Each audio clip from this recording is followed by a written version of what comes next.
Hey, it's Neil Bennett's here from the Worship Foundation.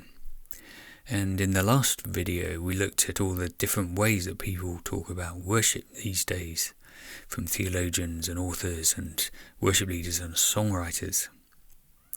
And we suggested one of the reasons this might be the case is that word worship in the English language is a very flexible word. There's all sorts of ways that word can validly be used. And in this video I want to zoom in on that a little bit more and along the way suggest some of the reasons worship conversations always seem to go round and round in circles. And of all the valid ways that English word worship can be used, there are probably two that are most important for our purposes here. And the first of those is the literal definition of the word worship. Worship literally means giving worth. So if we do something in a particular way that gives worth or gives glory or honours God, then we call it worship. It's quite an all-encompassing definition. And if that's where you start from, you'll hear phrases like worship is a way of life, or worship is a lifestyle, or the whole of life should be worship. And the second of these is the colloquial definition, the person in the street definition. It's something like religious acts of devotion towards a deity. And that's a more focused definition. It's particularly concerned with the things we do either individually or gathered, things like the hymns, the prayers, the study of the scriptures. Everyone has a song, everyone has a word. It's a more focused definition. So maybe we can begin to see how some of our conversations in worship go round in circles, even become quite contentious. These are both valid ways of talking about worship, but they're very different. An example may help here. I think quite regularly there'll be discussions about the phrase worship concert. And for some people this makes perfect sense, because if worship is about giving worth, if you do a concert that gives worth to God, that glorifies God, that honours God, then it can be validly called worship.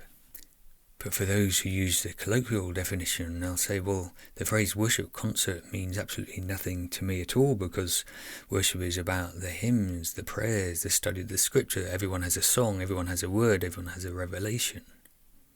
Of course, this then begs the question, which of these is the best definition, or which of these is the more biblical way of talking about worship? And the first thing I think I want to say on that is neither the Hebrew nor the Greek has a single word that is used in the same way as the word worship is in the English language.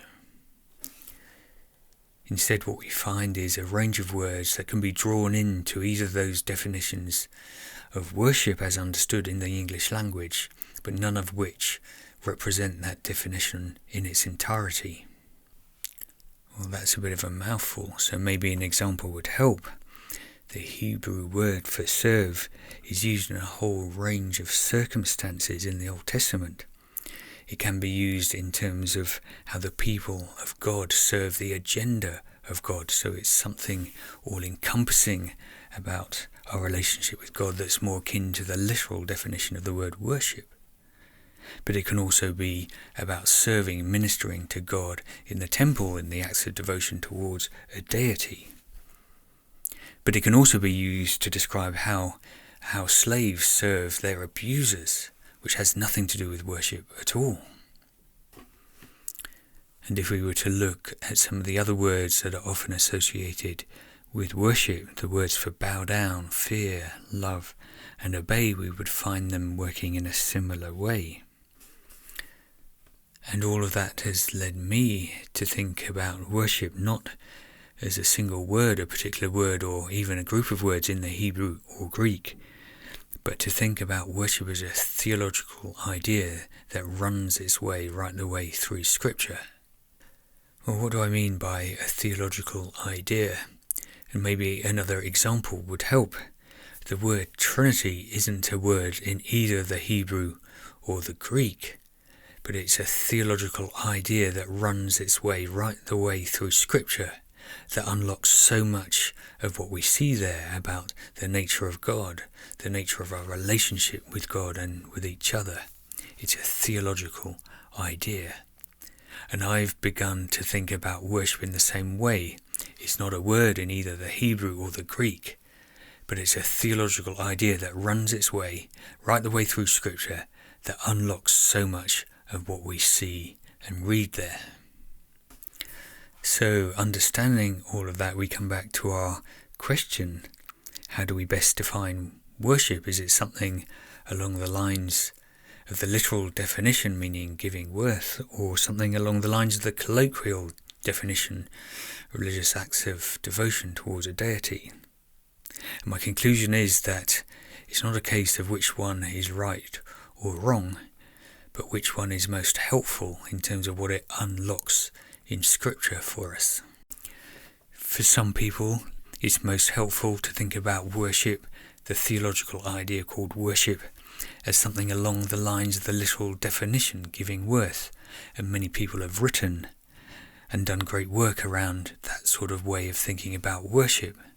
For others, they find it more helpful to talk about worship as more like the colloquial definition, religious acts of devotion before a deity. There's been many people who have written and done great work around that sort of way of thinking about worship.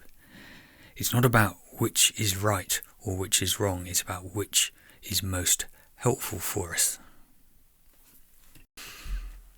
And maybe as I draw this to a close, hopefully this has been helpful in at least going some way to understanding why our conversations in worship often go round in circles.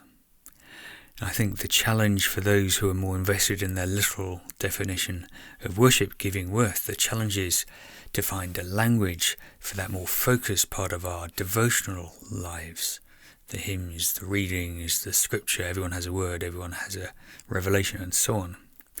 And the challenge for those more invested in a colloquial type of definition, religious acts of devotion towards a deity, the challenge is finding language that describes the rest of life when we're not at worship. Of course, you'll have probably realised by now that I have chosen one particular way of talking about worship that's been most helpful for me.